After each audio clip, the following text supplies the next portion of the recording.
أحمد رفعت لاعب فريق فيوتشر يثير الجدل خلال حضوره حفل زفاف مروان حمدي. أحمد رفعت جناح فريق فيوتشر أثار جدلا كبيرا بعد الصورة اللي انتشرت على مواقع التواصل الاجتماعي.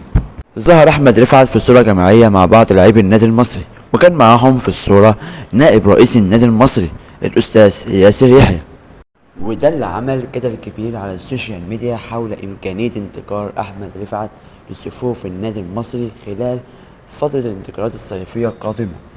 وكان أحمد رفعت لعب في صفوف النادي المصري خلال فترة تولي الكابتن علي ماهر الإدارة الفنية للفريق البورسعيدي، وعدد كبير من جمهور النادي المصري بيطالبوا بعودة أحمد رفعت لصفوف النادي البورسعيدي، وده اللي ظهر خلال مباراة المصري مع فريق فيوتشر في نصف نهائي كأس رابطة الأندية المصرية.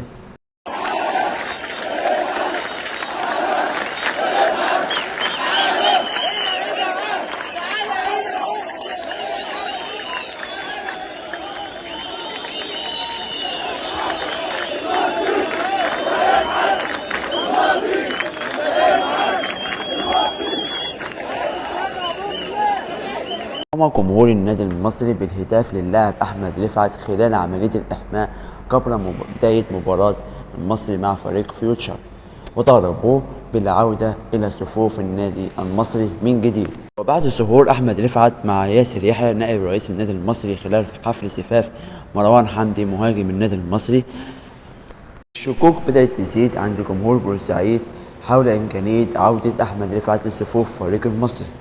مستر كامل أبو علي رئيس نادي المصري حاطط عينه على رفعت في ظل إن فريق فيوتشر لسه مديون للنادي المصري ب8 مليون في صفقة انتقال رفعت لفريق فيوتشر.